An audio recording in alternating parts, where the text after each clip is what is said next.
If you forget a word in conversation and it comes back to you later, that's totally normal. If it never comes back, then that's something to be concerned. You know, if you go to a room and you don't know why you were there, you don't remember, you go back to the first room, you go, oh, yep, I wanted to get a can opener. That's normal. If you go back to the room and nothing comes back and the next day you still don't know why you went there, then that's more. Oh, yeah, my friends. Welcome to another episode of ChristianPodcast.com. Today, I'm wearing like Sunday best. What do you guys think? It's kind of like a first for me. But I thought we have Dr. Teryn Clarke on the show today. I'm like, I'm going to dress nice. Okay. So welcome to the show. We're so excited to have you on. We're going to talk about many topics, but you have a brand new book called Brain Health Action Plan. And today you're going to get to talk to a Christian audience about the brain. Okay, so Teryn, welcome to the show. How are you doing today? I'm doing great. Thank you for having me. I would have dressed fancier, but I dressed warm because I was so cold this morning. I love it. I mean, this is the season when it's okay to dress cozy, right? If we're recording this right before Christmas, a week before Christmas, actually. So, I mean, it's my favorite time of the year. We have the Christmas sign on the screen back here. But we're not going to discuss necessarily Christmas, even though I have one topic that would be really cool as it relates to the brain and maybe the birth of Jesus. Okay, so maybe if I remember, I'll bring that back to us. But Millie, how are you doing today? Welcome to the show. I'm so happy. Thank you, Doctor, for your time. And I'm just, opening my heart and receive today. I believe that God is going to talk to us today and asking for his help so I can, whatever I learned today, I can apply that in my life, because we can have all the knowledge of this world, but if we don't act, we're not going to change, and we need to move, we need to act to be someone. To improve. We're talking about improvement, right? But thank you so much. Oh, gosh. And I'm so happy to be here. And, life gets so busy. But it's so nice to sit down and talk about the good things, like what we can do to improve our lives. Thank you. Absolutely. Thanks for having me. I'm so happy to be here. Awesome. Okay, Teryn, so let's start right there. You have a brand new book. It's called Brain Health Action Plan. So Millie's talking about, taking action. So tell us a little bit about that. How did you come up with that idea? And let's kick it off with that. Well, the reason behind the book is to let people know that we have way more control over whether or not we're going to develop Alzheimer's disease than we might think. Wow. And that knowledge came to me through education, but then years of taking care of patients with dementia. And I was inspired by a handful of patients that I saw who were in their late 80s and doing quite well, quite healthy in general, but just starting to have memory problems. And in this particular group of people, when I looked at their genetic profiles for their risk of Alzheimer's disease, they all had really high risk genetically of Alzheimer's disease. And in their group, based on their genetics, they should have been in my office by the time they were 80 with memory complaints. And so one particular lady's story that I highlighted in the book, she came to me at 87, still living independently, still driving. And so her brain was healthy way beyond what I would have expected her for her genetics. And that handful of people all have very similar characteristics. They happen to be living a brain healthy lifestyle because that's what they enjoy. They didn't do that intentionally necessarily, but so there are a lot of books that explain the risk factors for Alzheimer's disease and how we can modify them, because 50% of Alzheimer's disease is due to lifestyle risk factors. But what I found was missing in those was kind of breaking it down and helping people adopt those habits. It's easy to give big recommendations of, cut down sugar and exercise, but how much and when, and if you're going from 0 to 60, it's really difficult. But if people are starting at 0, there's, at the end of every chapter, just tiny little habits to start taking action, like Millie said, and moving forward to adopt those habits. So that was the reason behind the book. And then a secondary reason is a little more personal, which is that my mom had Alzheimer's disease when she was in her 60s. And so what I found when I would go to my doctor, they asked your family history. And so I put that my mom had Alzheimer's disease, diagnosed in her 60s. And then my dad had had a heart attack in his 50s.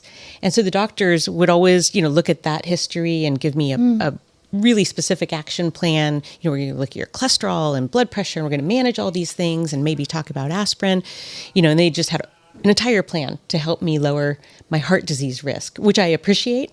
But then they would get to my mom's side of the family and say, oh, she had Alzheimer's disease pretty young. Oh.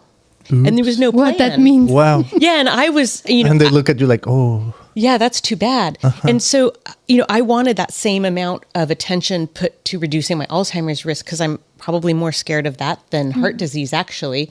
And so, thankfully, I know things that can be done, but I feel like a lot of people may be going to their doctor who isn't letting them know what can be done. So the book, people can really take charge of a lot of their risk factors themselves. Wow. So that's why I wrote it, to kind of spread the good word that we have a lot of control over our brain health. Wow, that's fascinating. Okay, so this is going to be super silly. Okay, I'm from Mexico. And kind of like growing up, I mean, Mexico is advanced. Okay, not some people are, maybe I say Mexico and they're thinking, a little ranchito and people with sombreros and stuff. No, like Mexico is... it's advanced, there's universities, there's everything, just for the people that are like, oh boy, what is Beto going to say? But all that to say, growing up, like my dad's a little bit kind of like that attitude of like, just drink water and you'll be okay, so you get sick of anything, just drink water, and part of it I really appreciate because in a sense, like I never grew up with like taking pills for everything, so I'm just saying all of that just to give you context that when I came to America at 24, 25 years old, I started noticing like, wow, America, like you can get medicated for every single thing, like they can just prescribe something for you and give you pills for everything, and my mom works, she's done it for years and years where she takes care of elderly people. And so I've been around the industry enough to notice, okay, there's a lot of pills going on at an older age, so all of that just trying to connect, with I felt, maybe growing up, like I think the pills are maybe damaging your brain more than they're helping, right? And that might be just a silly assumption, but that's something I kind of noticed just coming from Mexico without like all the medicine around you, right? Like just kind of like live a healthy lifestyle, right? And that's so important. Growing up, I didn't knew one person with Alzheimer in Mexico. Right. All people are sharp, and they're working and they're still moving all the time. And when I moved here, I just go, oh my gosh, all these people, the elderly, they have, I don't know if they're in generics or like Beto was saying, all the pills, but for me it was a shock. Like, oh my gosh, I never knew this exists, like so bad. And regardless, it's a reality, right? I mean, so one of the questions I had is like, like how early can we identify, we're forgetting things. Like sometimes I'm recording a podcast, I'm like, oh, I forgot what I wanted to say. Is that a sign or is that just like, oh man, just focus more? But what have you witnessed as far as like the real signs of where, you might have a memory problem? So that's a great question because I feel like once we get to midlife, I feel like that's a universal response to not knowing where we put our keys or not being able to find the right word or going to a social event, seeing somebody you should know and not remembering their name. And it's easy, especially if you have a family history of Alzheimer's disease, but it's easy even if you don't to think, oh shoot, is this the beginning of something serious? Wow. And so some of the just generalities in terms of knowing if that's normal or not is if we understand that we do change as we age, and understanding which things change more. So one of the things that changes the most as we age is our ability to multitask, and that's kind of a subset of attention. So the younger we are, the more things we can be running concurrently. Like if we think of ourselves as a computer, we have so much RAM, and so we can run a bunch of different scripts at the same time and hold on to our progress in all of them. And decade by decade, that decreases starting in our 30s. So as we stay as busy as ever, or maybe we're even busier because now we have kids and a career and so many things that we're balancing. And then at the same time, that multitasking ability is declining. Then there are some scripts that are going to get dropped. And so we're going to not access a name as quickly as we would, or we're going to be not paying attention when we set down our keys. So those things are pretty typical. And a good litmus test for if it's a problem and you should ask, do memory screening or see a doctor about it would be if you forget a word in conversation and it comes back to you later, that's totally normal. If it never comes back, then that's something to be concerned. Or, if you go to a room and you don't know why you were there, you don't remember, and you go back to the first room, you go, oh, yep, I wanted to get a can opener. That's normal. If you go back to the room and nothing comes back and the next day you still don't know why you went there, then that's more. Okay. So you kind of look at busy life versus maybe, something different. And if you're particularly busy like this time of year, it's going to be really bad for everybody because we're all trying to do so many things at the same time and sit in the moment and enjoy it, which is, adding actually another task. So that's kind of how you can distinguish. But I wanted to say that I think your observations are so valid, especially seeing the U.S., which I think is such an example of too many toxins, too many drugs, food supply that's not particularly healthy, that's overprocessed as compared to a country like Mexico. And so, some of the things we might say, oh, those are simple things. No, those are pure things where the food is actually coming to us in its actual form as a food, not going to a factory, getting full of chemicals, and then coming out that can sit on the shelf for 2 years. I mean, that's clearly not a healthy way for food to transfer. And so in Mexico, you're going to have more healthy food, actually. And you didn't have the massive exposure to drugs, which we've had here, which I don't think is healthy. I think you're really wise to observe that. It's not healthy. And I see a lot of my practice, people come in on 7, 10 medications and they're not healthy. And I do ask myself, okay, are you not healthy and so you're on so many drugs? Or are you on so many drugs and that's not healthy? Because they don't seem to be getting healthy on the drugs.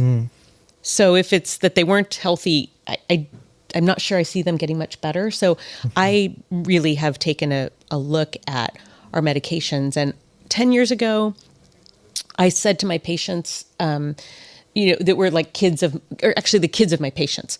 I said, by the time we're there, we'll have a medicine for dementia. I'm not that worried. 20 years, we'll have a cure, right? So I was really reliant on the medical industry to fix this problem. And then as we got farther along and I started my local hospital, we did some drug trials. And so I got to see how they worked and how they ran and what the results were and how the FDA looked at those results. And that really gave me that realization that we have to take charge of our health and not be reliant on some pill saving us 20 years down the road. But I was very much inside that United States paradigm of like medications will fix everything. It's harder to see when you're inside of it than you two seeing it externally and thinking like, this is health? Like this doesn't look like health to me. Yes. And so it took a while for me to realize, okay, we have to take care of our bodies starting way earlier so that we're avoiding all these medicines when we're 60, 70, 80. So I think your observations are spot on, and it's really hard to see that when you're a physician in the United States. See, like you go to places like Mother's, Sprouts, and you see all the kinds of vitamins, and it's a whole world. Like, I get overwhelmed. I know it's good for you, and like now I'm on my 40s. And I know that probably my body doesn't process things like collagen, right? So I need to take collagen. Well, that powder is processed, that pills are processed. Where I can find this on a real thing, So I go back and I do bone broth and things like that to supplement that, I agree. I think that's one of the things. I mean, you can see it externally from Mexico. You can see it externally from Europe. But in America, we very much take healthy things and then process them or remove the healthy parts and then sell them back to people. So I think that applies to vitamins. And our food is stripped of a lot of its nutrition. And it's so stripped that then we need to take vitamins to try to get back what should have been in the food because the soil is stripped. It applies to exercise. I mean, we take exercise out of our lives in terms of work, in terms of driving everywhere, and then we have to sell it back in terms of a gym membership. And so I think it applies to a lot of things in our lives that are processed. Like our exercise is processed. It's when you step back and really kind of look at everything with a lens of processing, it's amazing how many parts of our lives fall into that. Besides, just food, which is an obvious and somewhat unhealthy one. So we've got our work cut out for us. There's a lot of things we can do better, but I love it that you're finding whole food sources of the nutrients you need, like bone broth. That's a great source of collagen. Plus, it's hard. You found products like they're kind of affordable, and some other products they're super expensive, and you're like, how I can get in the middle because I don't want to buy the super cheaper ones. I don't know how processed what it is. Right. But either these ones that they say like Miracle, they're so expensive. Right. Right. And I just like every time I'm going there, like, you know what? Forget it. Nothing better than the natural. And I start doing that myself. But that requires time. Time, yeah. A lot of attention, a lot of time. Yeah. And yeah. Wow. It's a lot of effort. Well, okay, so good. There's so many things you said that I love telling stories, okay? So sometimes, when you say something, it inspires, like it reminds me of a certain story. But one of them, again, right, I tend to be kind of silly. But I love stories, and sometimes there's a moral in behind the stories, right? But one, as you're saying, we're aging, and we're kind of like losing maybe that cognitive, ability to just multitask. And I also tell my kids, sometimes I forget maybe their friend's name or somebody's name. And I'm like, I have it right here. I know it starts with a T or, or so forth and so forth.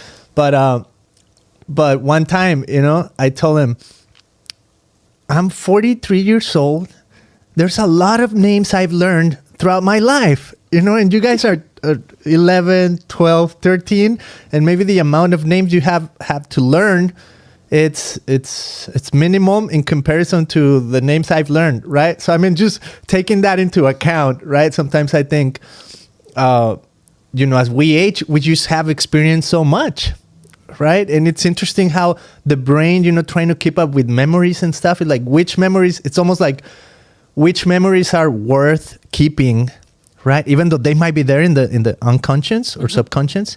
It's so interesting, but like which memories are worth keeping and which memories are like just kind of like set it aside. It was an experience you had, but just kind of like put it aside. Even like negative ones, and that's so interesting. When I think about like traumatic events and stuff, like can you put some of them aside? And I've heard and I've talked to other psychologists, and they said, you need to learn to rewire like some of those learnings, right? So I'm like, wow, it's so interesting. Like the brain, the memories, and even like you're saying right now, like we can take action and almost like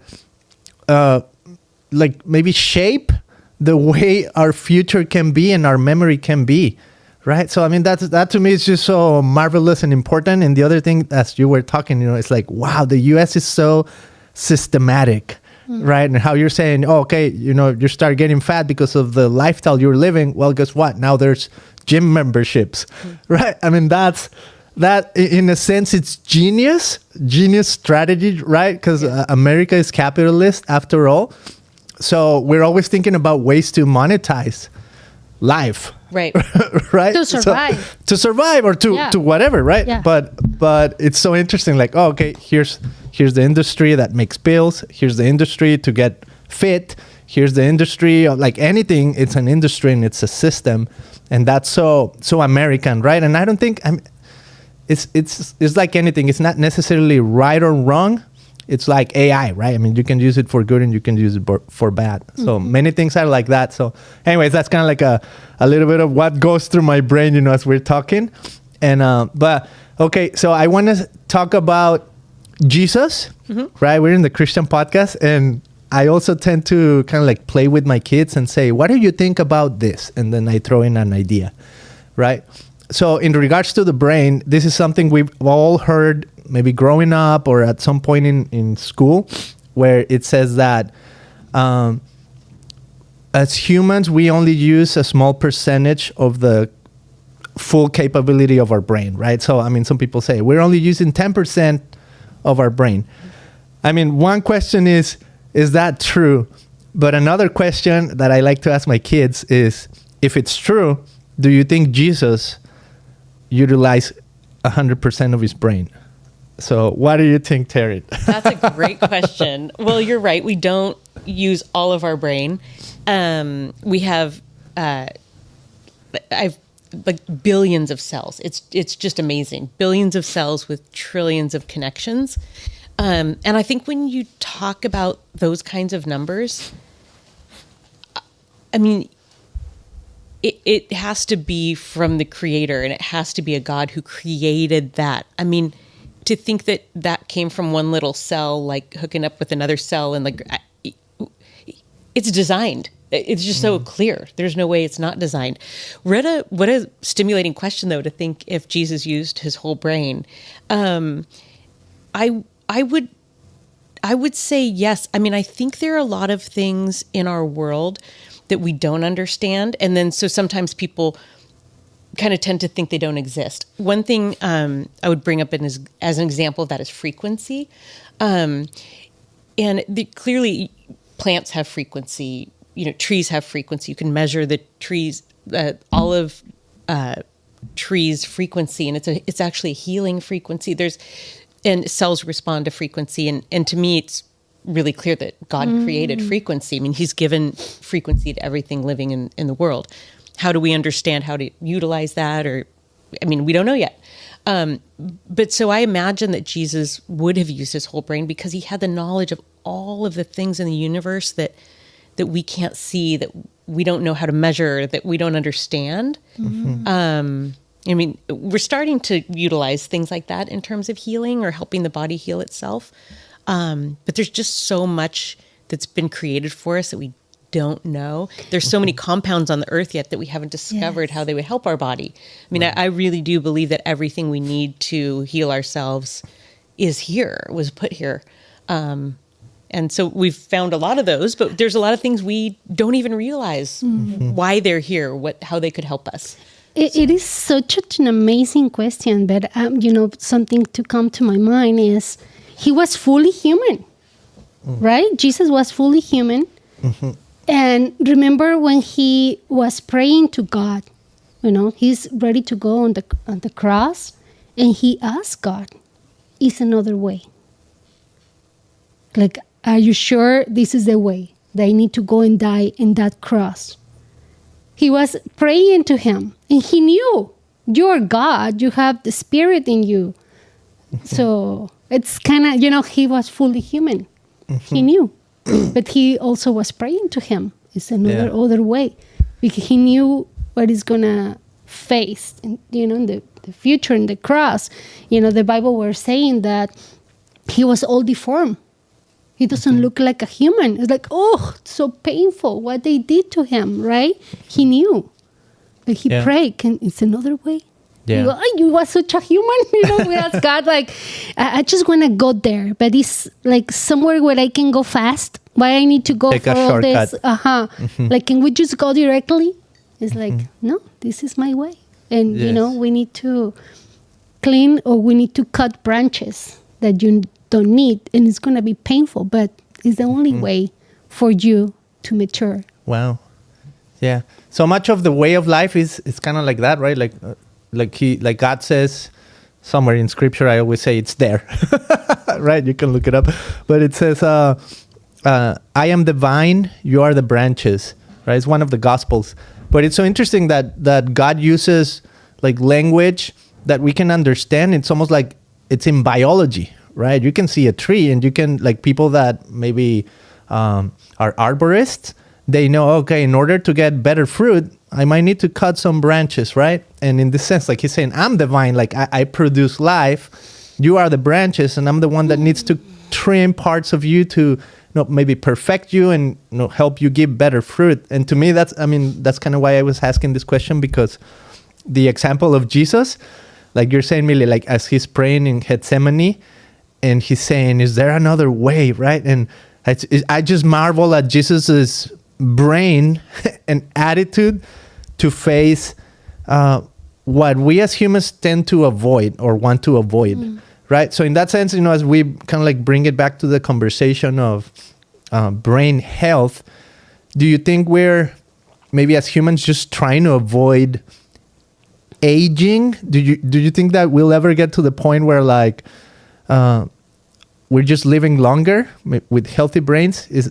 I think ultimately when we look at the science and everything, people want to live longer and maybe even forever, right? If they could. Do you see value in that? Because we're trying to get healthy, right? And you're saying, I don't want to age with dementia, which is great. But why are we doing that? Just because we want to just live longer, live forever? What's your take on that? Like the heart behind why we're making these decisions. Right. I think it's because however many days we have, we want to live them well. And we don't, of course, know how many days we have. And for a while I can just speak to the US. We were living longer. And so it made sense. Like, well, we're living longer and we don't want to have dementia during our old age because we're living so much longer. Now our lifespan is actually starting to decrease again. Oh, wow. There is quite a community of people who are interested in longevity. There are a lot of biohackers that are just kind of normal, average people. And then there's some like tech guys who are into biohacking. And I think those are the people who are trying to live like 300 years. So wow. I'm a little more fearful of technology, and I'm not sure I want to be on the earth longer than I'm supposed to. It should be predetermined already. So I don't know if they'll be able to beat what's supposed to happen. But I think it's just a case of living your days without being a burden on your family, being able to experience the joy that God has given us. You're talking about nature, and so clearly in the Bible, God always comes to us in nature and uses nature as an analogy for other things we want to learn. And another analogy where God has used the mechanism of pruning is actually in the brain. The brain has a pruning mechanism. Wow. Which is kind of crazy that you just brought that up, because yes. I was just kind of couldn't believe you were having that conversation. So when we grow a new neuron, a brain cell, it branches out like a shrub, and it has tons of branches, and each of those branches is trying to connect to another neuron. And the way it connects is by learning something new or doing something new. If it's a motor one, it would be by movement that would reinforce it, connecting with another neuron that it can communicate with.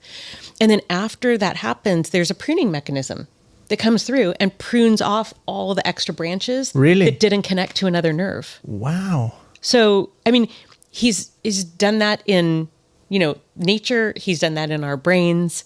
I can't speak to if there's a similar mechanism elsewhere in the body that I'm not familiar with. There very well could be, but in the brain, there certainly is. It's called, I have to. It'll come back. See, it'll come back. Yeah, I'm not worried to have Alzheimer's, but there's a word for that specific pruning mechanism in the brain, which I think is fascinating. It is fascinating. Okay, so I'm not a scientist, right? But I love like synapses, right? Synapses, yeah. Synapses, and it's fascinating. But have humans actually seen neurons connect to each other? Is that something like we're aware because there's studies, or is there like a microscope who has seen like neurons doing that in the branches? Is that something that has been actually seen like on a microscope, or is that? Yeah. So we've seen that under a microscope. And so we even know some of the specific compounds and hormones that help foster those connections. That's intense. Yeah. And they've even noticed that we can grow new nerve cells when we're older. We didn't used to think that, but there was a really interesting study in Sweden where they were able to, it had to do with, I think it was chemotherapy that they had used in some patients. So they could tell if the neuron had existed before the chemotherapy or if it was new after. And so they were able to measure neurons that were not in existence when there was this certain marker of a medication on board. So it was really that's fascinating. So much incredible. hope. Yes. Right? Because I remember, like growing up, like, no, I think in high school, that's when we're talking about the brain and neurons and all of that. They will tell us that no.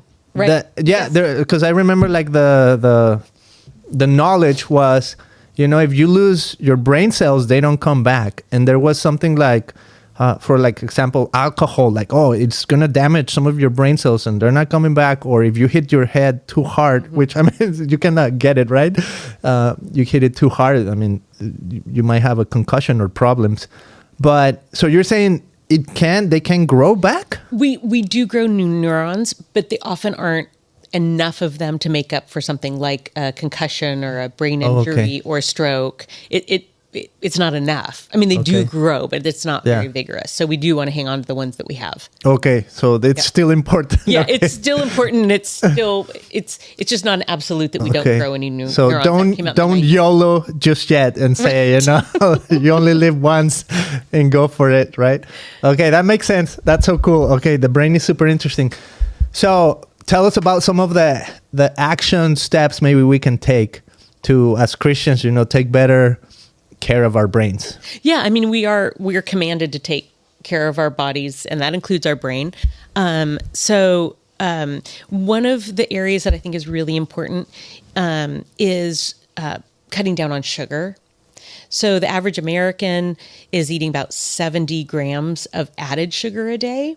And I follow the American Heart Association guidelines because what's healthy for the heart is also healthy for the brain. And they recommend not more than 36 grams a day for men and 24 grams a day for women.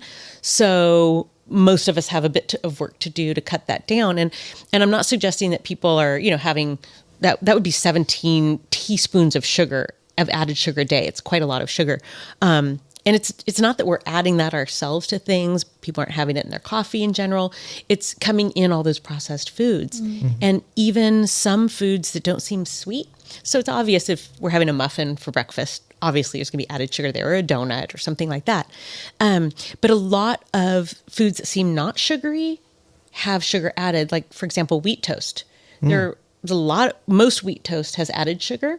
And there's a particularly by the label, it would look to me to be very healthy.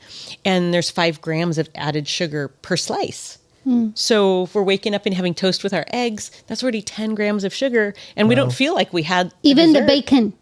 Yes, some sugar. bacon has sugar. It's crazy. Because I did keto for more than a year. So you were really So reading I was labels. reading labels, was on ketosis it was not sustainable for me because I really, really love fruit and I was missing that. So it's pretty hard. I care less about cakes, pie, cookies, especially American cookies, like They're not much good. sugar. Yeah. Like it's, I will prefer a Mexican bread that it's baked, have like half of the sugar probably, and still bad for you. Have sugar, Yeah.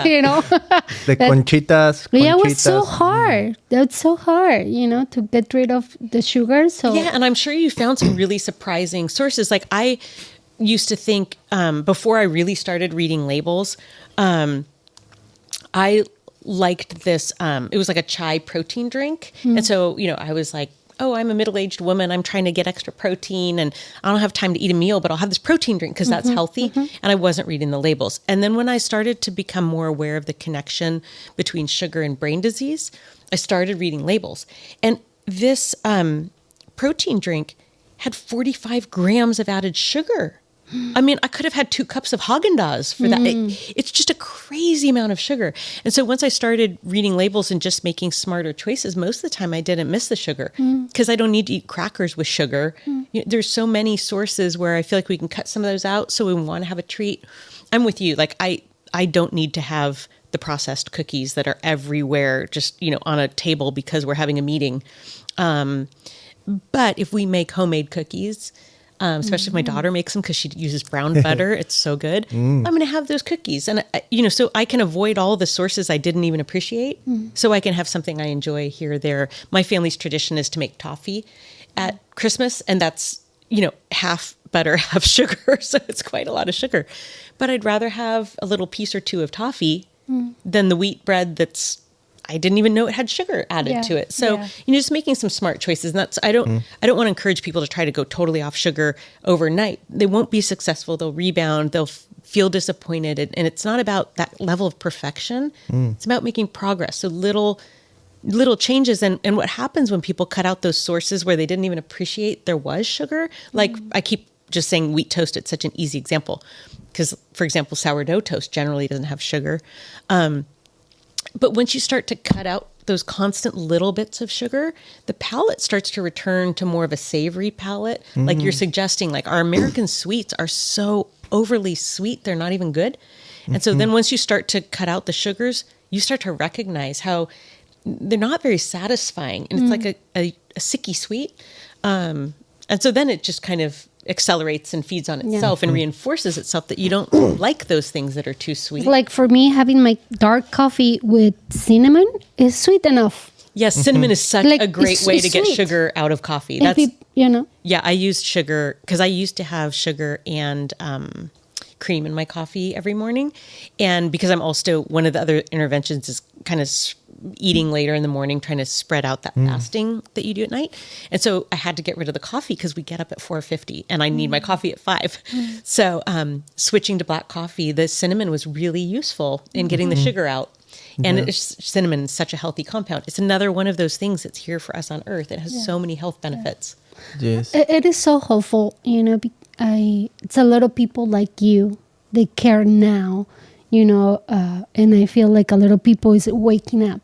Like what is really good for me. And thanks to, all the information in YouTube, most of the info we found, it's good. We know that it's everything. So hard because I feel like I've been practicing all the diets you can find online.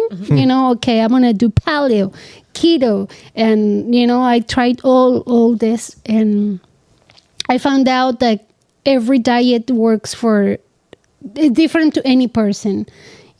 So, but at the end of the day, trying to improve and be better, we all have this knowledge out there. So that's why I love your book and what you're doing. It's like a guideline, like how to start, because we can get overwhelmed with all this information, and I have that, but what is next? How I apply that?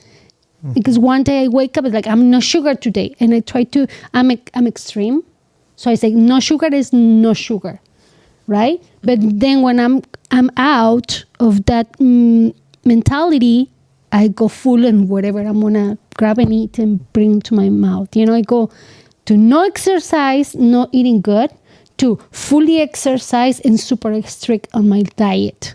Yeah, and I think it's important to know who you are as you do. My husband has your personality type where he's super extreme. He's CrossFitting. He's done that hard 75, which is, it's so extreme, but he can do the extreme stuff, but moderation is not his strong point. So he has like to, Millie. He has to do it either all or nothing, but he can't say like, oh, I'm just going to cut back a little on this or, and for me, I'm a moderator, so I'm much easier to cut back a little bit. So for people who have your more extreme, like you need almost like a challenge. Like if it's a challenge, you'll do it. Yes. You can just run through the whole thing and just go to the end of the list and just adopt all of them at once. But you're kind of a rare bird. So that's a unique personality type where you have that like challenge mentality. And sometimes when you have that challenge mentality, you can get yourself into a little trouble because you can be so harsh on your body so fast with exercise or with a change in diet. Like sometimes, it can the challenge can actually be a little bit harmful sometimes. Yeah. So I'm sure you've learned to moderate I'm trying to learn, and apply that. It is hard. And I have one more question. Like now fasting is a thing. You know, everybody do intermittent fasting or they fast for 3 days. And, you know, so I was trying to combine all of them, you know, to try to, okay, I want to connect with God. You know, I found people on the Bible where they fast for 21 days, 40 days. They did it twice. Jesus did it for 40 days.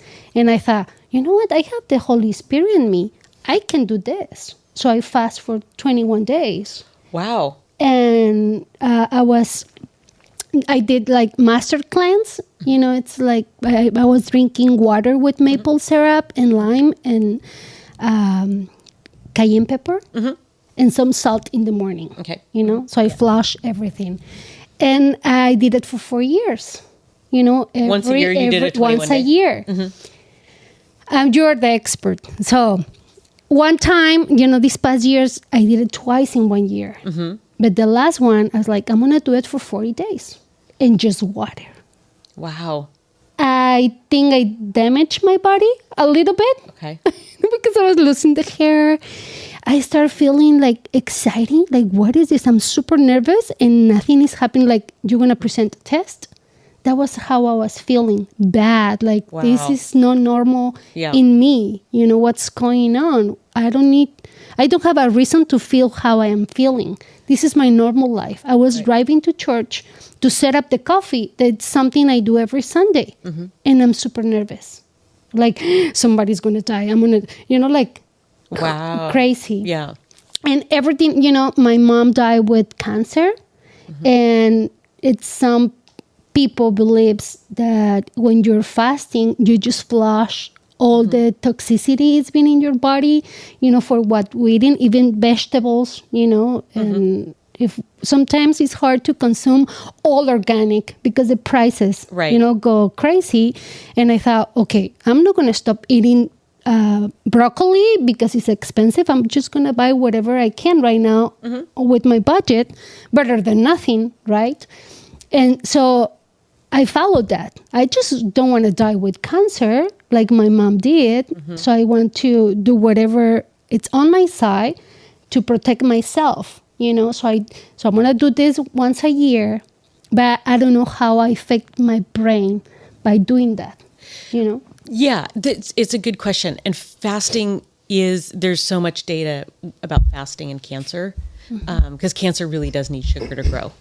And there's also a lot of data on cancer with a ketogenic diet, ketosis.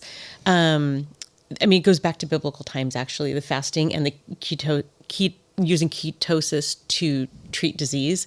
In the Bible, it treats epilepsy. And we still see that. I mean, there's certain kind of infantile type seizures where we'd put kids on a ketogenic diet in the hospital. It's hard to continue once they're out and about in the world because wherever they go, they're going to bump into sugar. But when they're in a really controlled environment, it's easier to do. So for cancer, I mean, doing a prolonged fast really does starve those cells. They can't survive without caloric input, especially from sugar. So, you know, I think that it's quite reasonable to do that as long as you're not fasting too long. I mean, and the question would be, how long does the fast need to be to starve any potential cancerous cells that are in your body? I don't know the answer to that question because I haven't done enough of a literature search on cancer. But your body sure was telling you that it was too long, clearly. Because I did it twice a year. Yeah. The first one I did it for 21 days with my maple syrup, lime, and cayenne pepper. And the second one, in the middle of the year, I did it just water for 25 days. Right.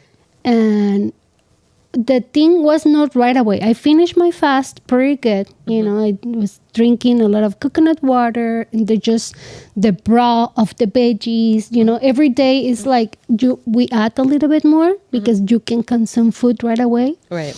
So I did everything perfect. But after 3 months, that's when my body was like, I was having all my hair in my hands. Like, what is this? Yeah. You know, I'm feeling nervous. And that's when I went to the store and bought all these vitamins. That I love to eat an avocado. I want to have the nutrients, you know, from whole foods. So I never consumed these pills, but I was like, I feel like I need them. Yeah. You know, I don't know where is my hormones. Plus, I'm 43. You know, I feel like I have the premenopause, and I noticed my cycle was different too. So a lot of changes on my body. Yeah. I would just worry, like, because a lot of people, you know, they're not educated, or they will think that fasting. I mean, Beto was so worried. My kids, like, you're going to die. Yeah, I mean, you clearly weren't getting enough nutrients to support your normal, bodily functions. If your cycle is getting off, that's a pretty good sign that it's too prolonged or too severe. And so what I talk about in the book is not doing such a significant fast, but trying to get back to just more how we used to eat, which would be getting a break between dinner and breakfast of 12 hours at a minimum, but trying to get that to either 14 or 15 hours in between, because you can get some of that cellular cleaning mechanism even in that time. Your cells, once they stop seeing sugar, which takes a long time after you finish your last meal, then they'll switch to cleaning and repair. And so what's happening a lot in our society now is that people are eating dinner and they're having a lot of carbohydrates. They've got a lot of sugar calories in their dinner, and then maybe they're having a dessert or wine after dinner too. And then they're getting up early and eating breakfast that has carbohydrate in it. And so their body, that whole time they're sleeping, is still seeing sugar, and it's still pumping out insulin. And so our body's not sensitive to insulin, and that's kind of driving our diabetes epidemic. But then when you have insulin, all your cells are getting the signal, grow, grow, grow, and they're all in growth mode. And so once you get a break from sugar, then the cells can relax and get the message of, okay, now it's time to repair and get rid of all the damaged proteins that are here and clean up. And so that's one of the best parts of fasting. And so even for people who do like 2 or 3 days, you're really getting a lot of that cleaning mechanism in your body. 21 days, certainly, I probably cleaned up about everything. But, just at least getting the break from sugar is so good for us. And I'm sure you noticed that you had amazing focus when you were doing that. I love it. That's, people think that it's super hard. And I tell them, actually, it's so easy. And the focus is amazing. Because you're so focused. I had a lot of energy. Yep. I'm not changing anything. I'm cooking 3 times a day for my kids. Of course, I have cravings, but I'm not hungry. Yeah, it's different. Kind of counterintuitive, like when that you have more energy. Oh, I'm hungry. That disappear. I'm just, I saw the food and I'm cravings, but I'm not hungry anymore after the 7 day of fasting, just water. And I just love it. I just love it. Yeah, it's because I'm extreme. Yeah. It's not that difficult. I love the feeling of have a lot of energy and focus. Yeah, and I think that's the focus is something that I concentrate on a lot with my patients, especially the people who are doing preventative brain health management, because so you're in your 40s and your 50s and you're adopting all these habits, and it's some work and some effort, and then it's like, how do you know if it's working? Now we have to wait 40 years to find out if we don't get Alzheimer's. And so really the surrogate marker for that is focus and attention.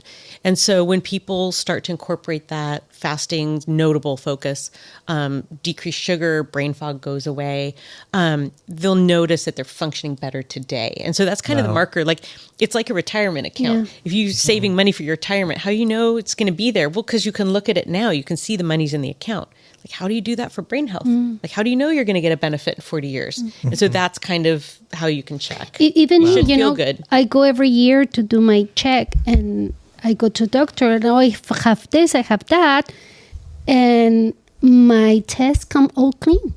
You're wonderful. Keep doing whatever you're doing. Keep doing that, because you don't have anything yet. Like, I don't feel that great, but probably I'm doing something good. Yeah, it sounds like you are, definitely. Yeah. Cool. Okay, it's been great conversation. Awesome. I think as a Christian, I just want to invite people, to say the Bible invites us to aspire to have self-control, right? That's one of the fruits of the Spirit. And I think, as a society, we are really addicted to sugar, and maybe think beyond sugar and think about sweets, and even think about beyond sweets and think about, I just like the feeling. I just love this thing, And so many things are like that, you know. I mean, in another episode, we were discussing how as a society, we're also addicted to sex, and it's a big problem, like, I mean, huge problem, right? And there's states now that are coming up with like, hey, we got to block a certain sites because anybody has access, even children who are under 18 have access to these things. So it speaks so much about the problems we have as humans, as a society, you know. And I think God is inviting us to take care of our brains. He's inviting us to care. I mean, just like the pruning example, right? The brain works like that too. You know, it prunes different branches. So what an invitation to say to people, God wants to take care of you, but you need to take action too. And part of doing that is, I mean, start with your brain, start with cutting down on some sugars. And maybe the invitation, like Millie's saying, you know, maybe an invitation. Like to me, today I feel like I want to take fasting more seriously, with a spiritual purpose, but also with a physical purpose. Why not? And so invite people to that. You know, it's practicing, right? Everything requires, if you want to get good at anything, it's going to require practice. So if you want to get good at self-control, you got to practice. And I know there's so much grace around this area, you know, because sugar is everywhere, you know, and it's sweet and we like it. But start taking some steps, right, to practice abstinence from sugar, right? And like you're saying, like to me, the perfect example was coffee, because I think just the invitation right now, you know, if you're a big coffee drinker and you love it with sugar on top of the cream and all of that, it's like start taking it without that. You're still drinking coffee, and you start finding out that it's actually really yummy when you drink like black coffee with a little bit of cinnamon, or just black coffee itself. It's yummy, right? But you got to discover that. And I think in many other areas of our lives, you know, if you start cutting down on those things and practicing self-control, you're going to start finding that, oh, it's actually really good. Now I'm focusing. Now I'm finding like this strength that I didn't know I could have. So what better call as Christians to do that, right? And to take care of our brains and our bodies. Yeah, and not just that, our bodies are the home for the Holy Spirit. The temple. It's a holy place. Our body is holy, you know, because He lives in us. So how we want to maintain His home? Mm-hmm. Beautiful, clean, right? So it's an invitation for me this morning, you know, to focus on who is God and what He's doing in my life. And He always, He wants us to enjoy life, you know, and have that joy and happiness. And I think He gives us all the resources, and He is preparing people like you, doctor, that work so hard to bring us like look, you can do this. You know, thank you so much. We're gonna put the link here, so where you can buy the book, and you know, where we can find you, you know, too. The website's just brainhealthactionplan.com. And the book's on Amazon, so it's easy to find. Amazing. Yes, let's do it together. We can do this. Yes, we can do this. Friends, well, thank you so much. Thank you, Teryn, Dr. Teryn Clarke, for being here, for being on the show, for shedding some light. Opening our minds to this is so helpful and so much hope. And I want to invite, for those of you who tune in, listen to this episode, to like, subscribe, share this episode with a friend. Visit us on christianpodcast.com. We have English and Spanish episodes with yours truly, Beto and Millie. Thank you for being here. We'll see you guys on the next one. Ciao.